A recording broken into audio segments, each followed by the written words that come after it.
What up, what up, what up? What's going on, everybody? You know who it is. This is Austin, and this is the Austin Smith Real Estate Podcast, where we talk about real estate and we talk about lifestyle. Today's show today's guest is also from Chicago, and we talk about Section 8 and what it's like to be a landlord with Section 8 tenants. How to be successful, what to look for when you are interviewing Section 8 applicants, and how not to lose your shirt, considering the fact that Section 8 has, some negative stigmas attached to it that we have the opportunity and we get the opportunity to debunk here on this show. So definitely worth the listen. This episode is going to be great. A little bit of housekeeping before we get started. Be sure to log on to austinsmithrealestate.com/podcast. Be sure to subscribe. And if you have been able to receive some value by listening to the podcast, definitely go online, leave me a rating and review. Let's continue to share this message. Let's continue to share this sugar. So, without further ado, let's get into the show. What's going on, everybody? Today on the Austin Smith Real Estate Podcast, we have an awesome investor coming out of Chi-Town. Chicago is her backyard and where she does most of her real estate investing.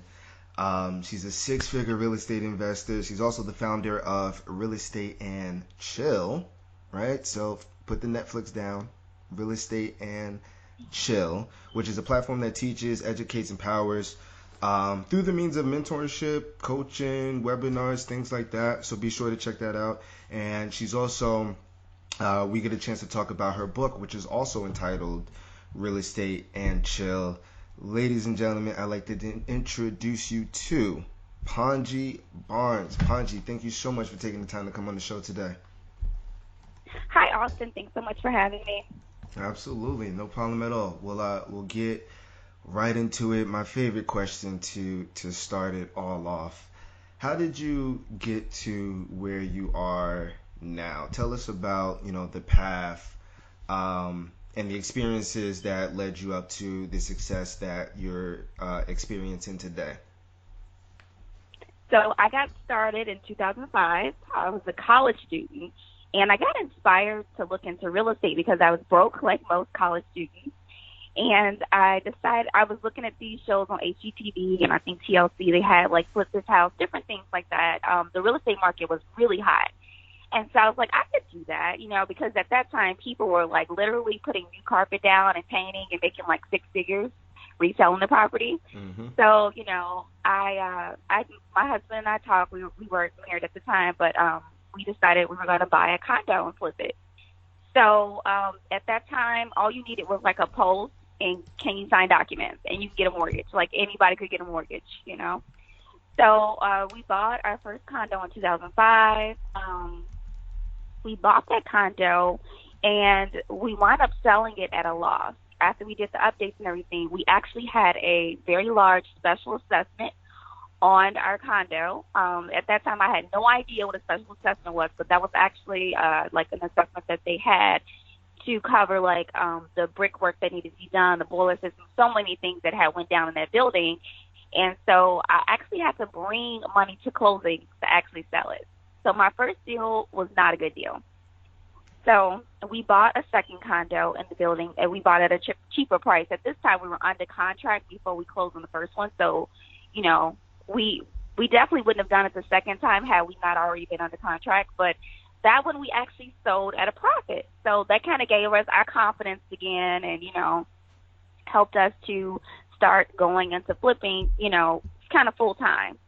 So the market had crashed. So it was really kind of hard you were getting deals, but to get people to actually, buyers that could actually get a mortgage was becoming harder.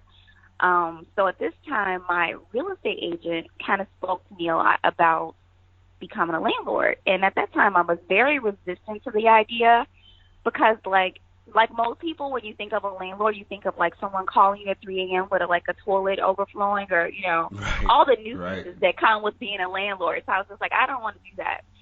So anyway, she showed me this property that was pretty much turnkey, and so I bought it, and then I decided to rent it, and I loved it. I couldn't believe how much, like everything I thought about it, it was like the opposite. I love the residual income because when we were flipping, you have to pay Uncle Sam. We weren't doing 1031 exchanges, so we get these large tax bills. It was just, a mess. Well, this one I didn't have to worry about, trying to find a buyer and the capital gains taxes and things like that. So I really liked the idea of, I enjoyed being a landlord. And with the first couple tenants, I got really lucky because I got really great tenants who paid on time, and they didn't cause me much trouble. So in 2012, we went to full time as being landlords, and we do flip, but we flip annually. So we only do a flip a year. So. And Yep. so when you said flip annually, is it just one flip a year, or you're just holding and then you sell everything at the end of the year? Oh no, I buy a property that I know I'm going to flip, and then I try to fix it up and get it sold within that year. So. Okay, so all right, but you only limit that to one. One, exactly. Yeah. Interesting. Is Yep. any particular reason why? Just one? Like if another deal just Oh doesn't. well. Oh, okay. The reason why I do that is because I'm a little bit of a different real estate investor. I do not believe with financing. Me and my husband strictly buy with cash. We sell finance. The way we sell finance is by buying flips, and then we can go ahead and buy more rentals. So that's Gotcha. that's our strategy for Gotcha. now. Okay, Yeah. so you use the flips cash to obviously go ahead and Exactly. purchase the Yeah. other one. Okay, so you're at this point. I want to talk about condo investment. Are you doing a lot of rentals via condos, or are these multifamilies? I haven't bought a condo since the one that I bought in Okay. 2007 was the last one I bought. Just because there can be some really great deals here, but I feel like I kind of have a sour taste in my mouth in terms of special assessments, and Right. a lot of times in Chicago, a lot of the boards will change the rules on you. Okay, you bought it, and now you can rent it, but then when the lease comes up, you can't rent it anymore. So now, you know what I mean? So there's like things out of your control. So I personally just do single families and multifamilies, and single families are my favorite.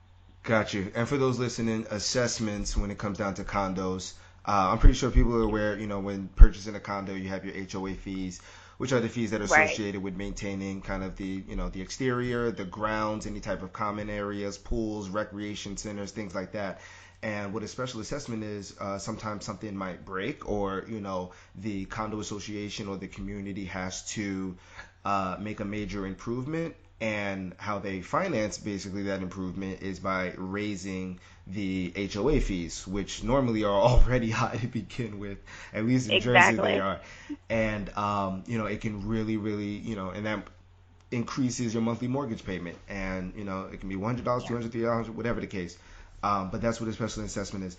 Do you okay, because I was gonna ask, as far as condo investing, I've heard a couple people have success with flipping in regards to condos because of the price, one, and it takes lesser a lesser amount of money to actually get into the deal. But it's very slim that I hear about people actually investing in condos. Yeah, I mean, I've actually been interested in flipping condos, but every time I show my realtor the deal, she tells me it's a bad deal. So I Ah, really trust her opinion. She's an investor. We've been working together for a long time, and there's no condo deal that I've showed her that she's like giving me to go ahead. So for now, till she sends me something good, I'm just gonna stick to the single families and the multifamilies. I got you. Awesome. Before Yeah. we get into why you chose rentals over any other particular strategy, I want to talk about the book Real Estate and Chill. Talk to us about that. So that book was inspired because I have two younger brothers, and they are in their 20s, and their friends were always like interested in, my real estate investing career. So they would always ask all these questions, and I got sick of like explaining everything. So I said I have to put this in a book and make it palatable to the millennials so that they can, kind of have a guide to get started and some of the, pitfalls that I made in my career that they can avoid. So basically I talk about, property screening, and that means just even some properties are just not good properties, right? So some of that might be you buying in like a flood zone, or maybe that property might have a lot of insurance claims on there that might make it difficult for you to get, or you might have to get really expensive insurance. I talk about that. I talk about screening tenants, because that's like one of the most important things when you're becoming a landlord, is to make sure that you have, good tenants. So I talk about that. I also discuss, red flags, and also things that I use in terms of like screening, like my red flags list. And then I talk about what type of companies I use when I'm actually running the credit check and things like that. I talk about flipping and what you should be looking for in terms of where you should buy your flips. What, maybe talking to other investors or wanting to see what they have in their property so you can do something similar. Things like that. So it basically talks about rentals, and it talks about flipping and how to be successful. So it gives you like a template for success. And it's about 120 pages, but most people say they read it in one day. So. And for the people that are trying to find that book, where can they locate that at? That book is on Amazon.com, and you can also buy it on Amazon.com as an Audible book if you prefer. If you don't, if you're not a book reader, and also it's on iTunes as well. So basically, Amazon and iTunes. Awesome. All right, so let's dig a little deep. Why? Well, I know you kind of touched base over rent, on when you first got exposed to being a landlord, but why not flip? Why not, wholesale? Why, do you, when you're finding deals, are you only looking for rentals, or do you still wholesale? And well, I know you flip, but do you still wholesale or anything like that? I've never wholesaled before. I do work with wholesalers that will contact me if they find a good deal, but I've never actually done it myself. For me, I like the reason why I picked rentals is because it's something that I can operate without the daily grind of it. You know what I mean? Like, okay. Once you get a pretty good tenant in there, if you do your inspections, for the most part, this money is just coming in and you're not really, grinding every day for it, Right. With flipping, I feel like there's definitely a lot of effort that has to go into making sure that this property sells, right? Like, you can't afford to let this property just sit on the market, because it's going to cost you in holding costs, and then when it's time to sell, there's so many different expenses that come with it in terms of rentals. Once I get, and I don't buy turnkey rentals, all my rentals are like fixer-uppers. Well, once the work is done, and, I do a lot of Section 8, you get an inspection done, and, the property's in really great condition, so they're not calling me all the time. Like, I'm not getting these 3 a.m. calls because I'm giving you a quality product that won't need work for another 10 or 15.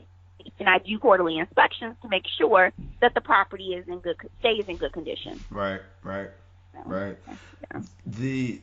I saw on your page, and you mentioned tenants and screening tenants and making sure that, once you get a good tenant in there, the property kind of runs itself. Do you rent out to Section 8 tenants? I do. I do a lot of Section 8. I do. Yes. And the reason I asked that, because I want to dive into that. I want to debunk whatever myths there are about Section 8, because obviously most people hear Section 8 and they cringe, and the tenants are going to mess up your stuff. They're not going to, some people will actually really honestly say they're not going to pay their rent, and then, my response is like, well, duh, that's why it's like, whatever, Section 8, like, but that's another, exactly. It just shows you where their mindset is.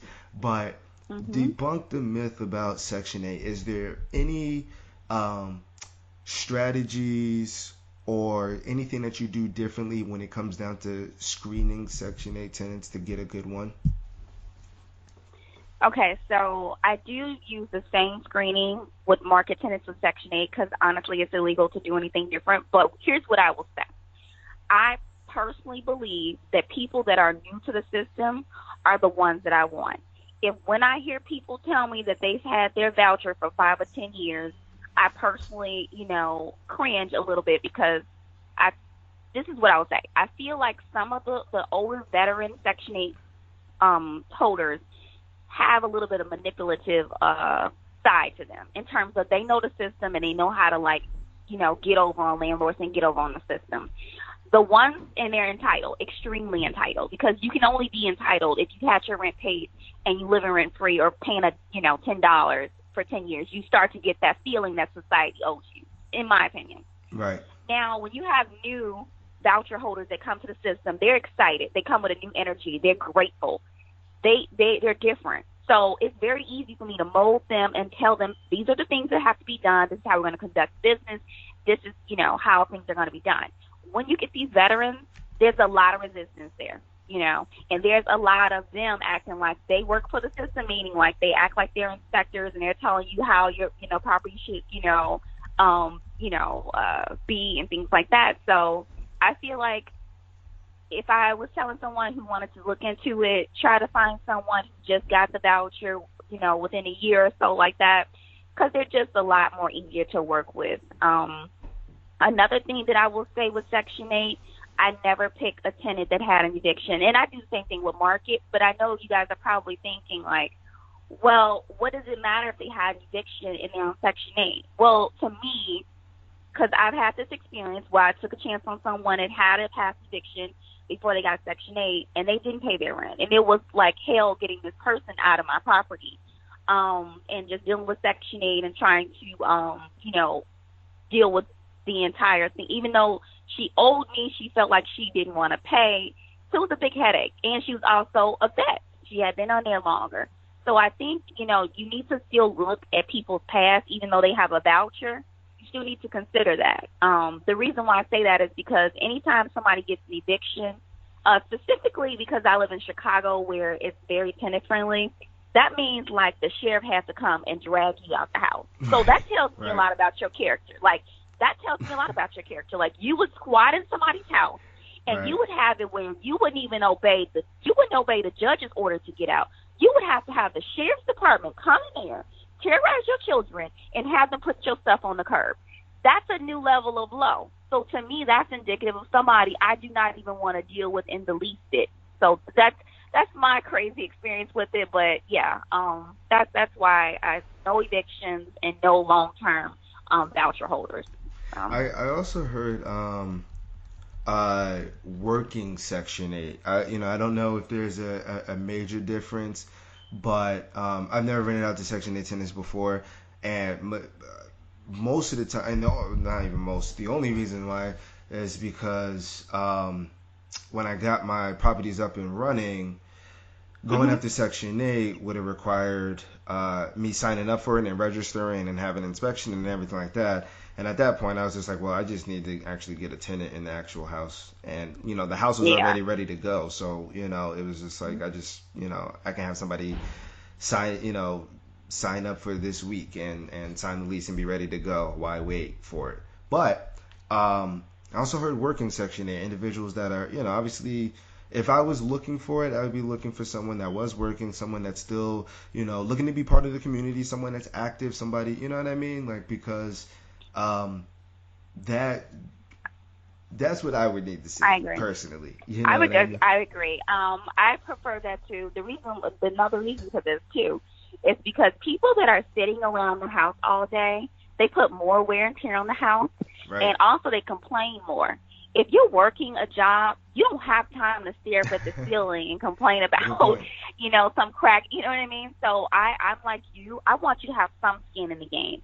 You need to be working, and you need to be, because like I said, I have some Section tenants that don't pay anything because they have disability or something where basically Section 8 says we're paying everything to you and they don't owe you anything.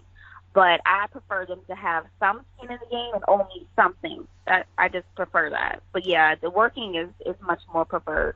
Now I'm gonna play devil's advocate to your desire to really get people that are new to the system. Um, are you not worried about individuals maybe being naive and getting into something that, they just have no prior experience with? I mean, granted, they are just, living essentially and just having a living space, but you're just not worried about them not having a track record of being a tenant over time and what it's like to be a tenant? Well, I understand what you're saying, but when I say new to the system, a lot of them have paid rent before, and they just got called to be, a Section 8 voucher holder. So Right. they know what it's like to be a tenant. Now, I also talk about that in my book. I talk about some tenants you have to make sure they're like compatible to your property. So what I would say is that when I first got started, I had a couple single families. So I would get some Section 8 tenants, and they would be like 20 years old, and I would let them rent a house. That was such a bad idea. I should have put them in one of my apartments because they had no idea about filters and how a house runs. They had no idea. They probably never even stayed in a house. They probably had lived in apartments all their life.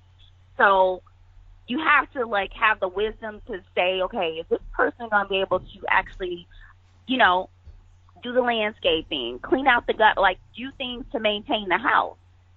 Otherwise, you're going to have a tenant calling you for every little thing, and that's what happens is if they're in the wrong property, they're going to call you a lot for a lot of things. But like I said, most of them have paid rent already, and the system has says, okay, you can barely afford to pay, so we're going to let you on the system. So no, I'm not concerned about that. But like I just think they're just much easier to work with, much more grateful. They're easier. I got you. Well, obviously, going through all of this, which is the other side of the coin, the fun and positive side is that rent is dropping every first of the month. Clockwork. Right. Yep. What percentage of your portfolio is Section 8 tenants versus non-Section 8? I would say about 40% is Section 8. 40% Section 8. Okay. Yeah. Awesome. Yeah. Mm-hmm. Let's switch gears here really quickly. You closed on your first commercial deal recently. Yes.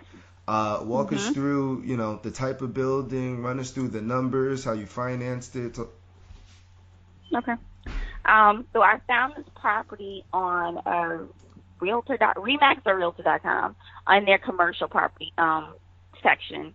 And this property had been on the market maybe 3 weeks before I put an offer in on it. And it was owned by a guy. It was a family property. Actually, the property was inside of a trust. And at one time, it was a beauty salon, and the other part was something else. But it's basically upstairs is a residential unit, 2 bedrooms, 1 bath, and the other are just 2 commercial units. That he was asking $50,000 for it. I'm really big on lowballing things. Even if they have been just came on the market, I still lowball. So I came in and I told him I would do it for 30. And he came back at $37,000, and I came back at 34, and he didn't want to budge, so I came back at 37 and met him where he was. So, so it was $37,000. My brother chipped in on it, and so this is his first property, so he's excited. He lives in Miami, but he'll be coming back to Chicago next year, so he'll be able to kind of, get his hands on it. But it's a pretty, the community is getting better. There's a lot of Black businesses in the neighborhood, and a lot of investments coming into the neighborhood. So I'm excited about it. So this will be my first time doing commercial. So, I'll be having my attorney draft up a commercial lease and things like that. But, so it does need some work for sure. But at $37,000, I would hope that it needed some work. Yeah. Because that would just be an amazing deal. Remind me, how many units is it total? It's 3 units. Yeah. Okay, got you. As far as like finding deals, you say you found this one. I mean, obviously that's an MLS. Do you normally find your deals on the MLS, or are you using, wholesalers? Are there agents? Are you direct mail? What is like your favorite strategy? if you can pull back the curtain on your business a little bit. Yeah, just I'm honestly a big MLS. I do, like I said, people will send me to wholesalers will send me deals and things like that. But for the most part, most of my deals I have found on the MLS. Also, I like looking at Zillow in terms of, because I like that they have for sale by owner. So I like the fact that, there's just regular owners on there that want to sell their property, and you can kind of filter through those. Because before, you used to have to get in your car and drive around and look for these red and white signs. But I like the fact that Zillow has that option, so that gives me even more inventory to look at.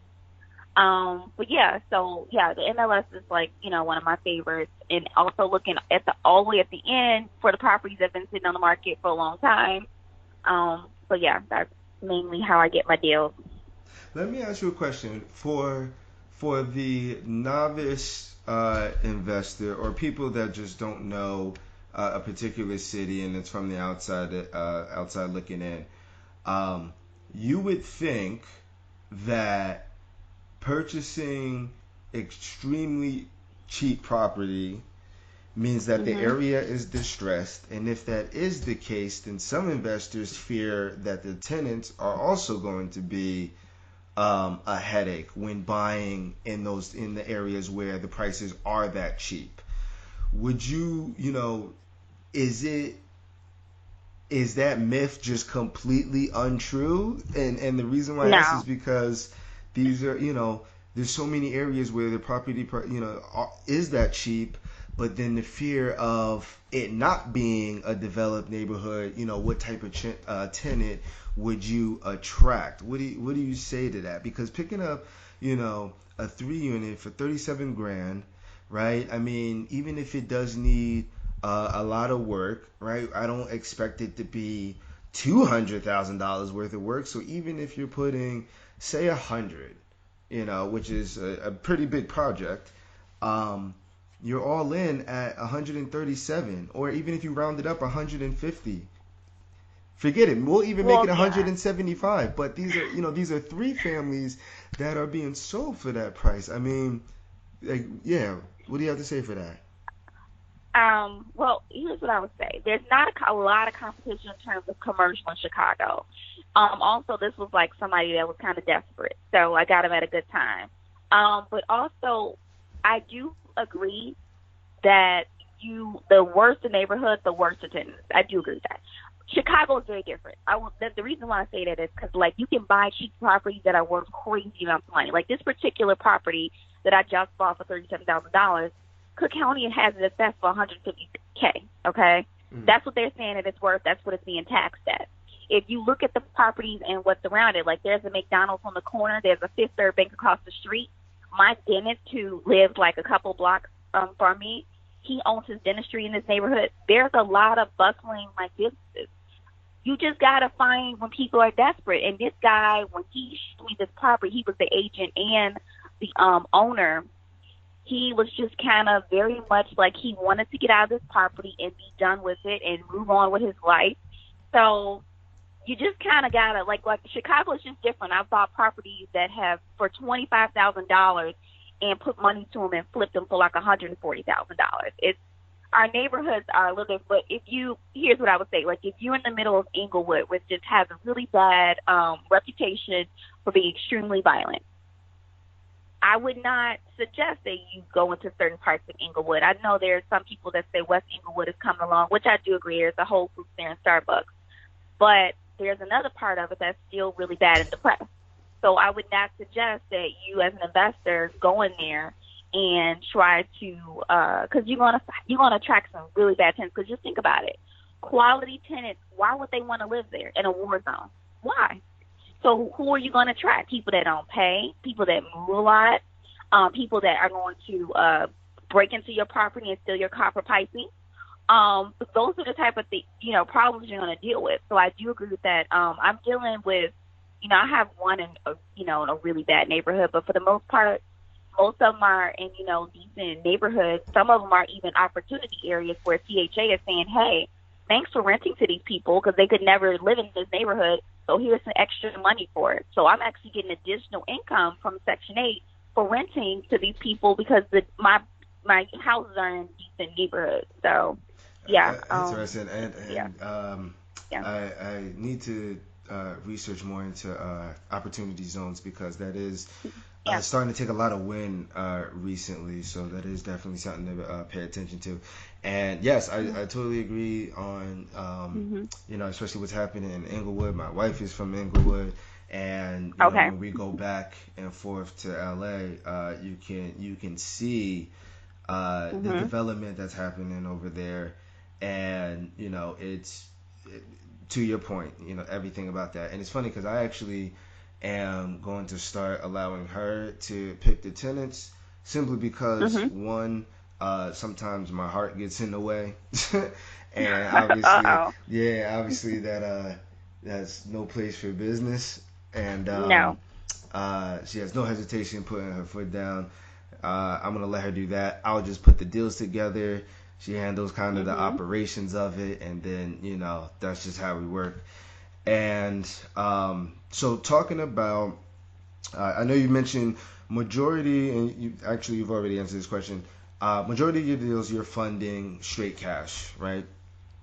Yeah. Mm-hmm. Now, are majority of your deals in that range of where you just purchased your commercial unit for? Are they, are you buying properties $100,000 and under, or what's kind of like your average price point?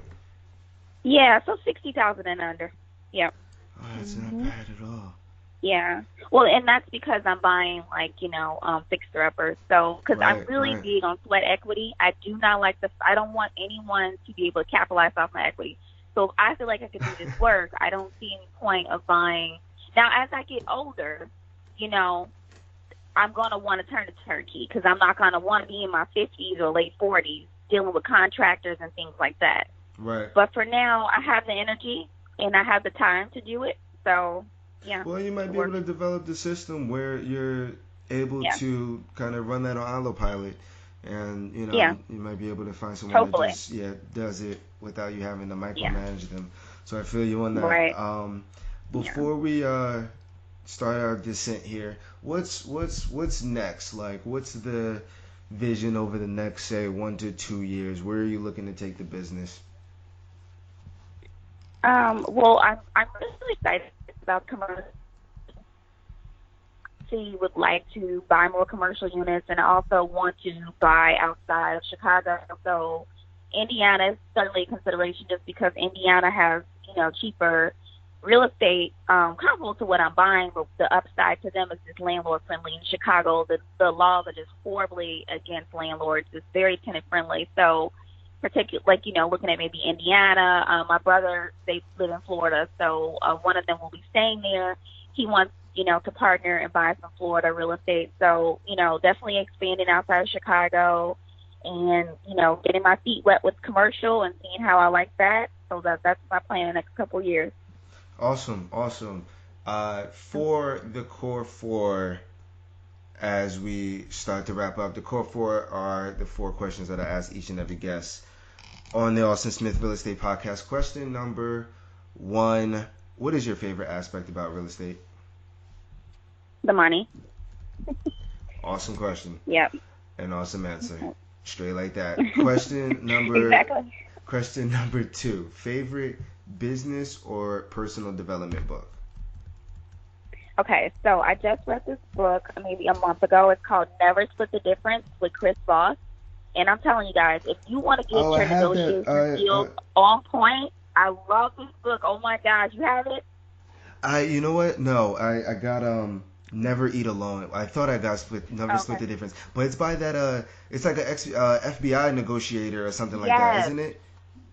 yes, it is. Yes, yes. Okay, so It's a now I definitely great have to get the book. book.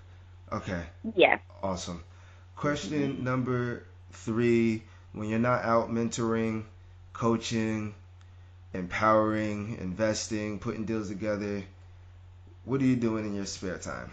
What are the fun things you like to do in your spare time? Okay, so I'm chauffeuring my children around. I have two boys that are very active, so I'm usually doing that, something with the kids.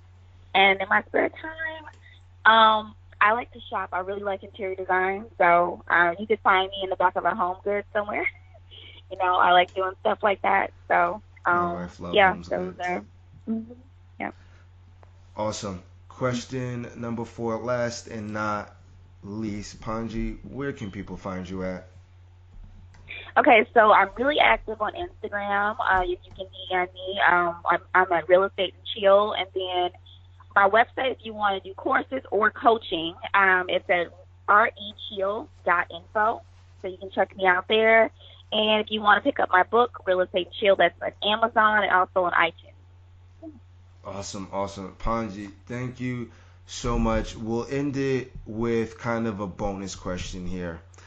If someone, right, wanted to, it's the third quarter, over the course of, well, this month is pretty much over with, but, starting fresh on a new month, if somebody wanted to completely take the bull by the horns, whether they're a new investor and they want to get started, or whether they're an investor and they just want to take their business to the next level, what would you say should be the number one thing that they should focus on over the course of, say, the next month? When people ask me how can I get started, honestly, my first reference is to go and talk to a loan officer or a mortgage. The reason why I say that is so you can know what you can afford or if you even qualify, right? Right. So it's hard to just like tell somebody, okay, go read a book on real estate. That's not really an action move. Really going and sitting down and talking with somebody about where your credit score is and what your income is and what you qualify for is going to actually put you on the right train to actually, be able to buy real estate, and then you can actually move forward and figure out if you want to buy a multifamily or if you want a house hack in terms of my husband and I used to also, live in a property and you live in it for 2 out of 5 years and then you don't have to pay any capital gains on it.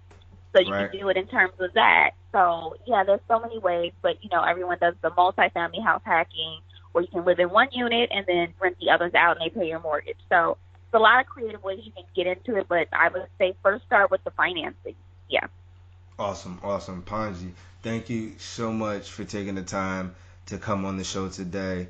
I hope we've definitely changed the listener's perspective when it comes down to Section 8. So that way, as they're building their portfolio, Section 8 is not bad. And it has a lot of It's benefits not. and a lot of pros to it. So don't focus on the Yeah. cons. Don't listen to everybody. Mm-hmm. It's you, and I know someone where I'm at where it's like all he does is Section 8. And it's funny because every now and again on Facebook he'll um, post how happy he is on the first of the month.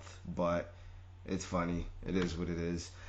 Awesome. Yeah. Thank you so much again for taking the time. Definitely keep the grind going. I don't know when me and wifey will be in Chicago, but Okay. if that is the case, I'll be sure to reach out, let you know that I'm in town. It's always great to meet some of the podcast guests if possible. And then outside Of of course. that, keep grinding. Well, thank you so much for having me. I really enjoyed this interview. And, yes, you guys definitely look into Section 8. I actually want to build a Section 8 empire, so we'll see how that goes. But At least when thanks again. if there's another podcast episode, we'll be able to chime in on that. I appreciate you so Yes. much. Thank you. Bye-bye.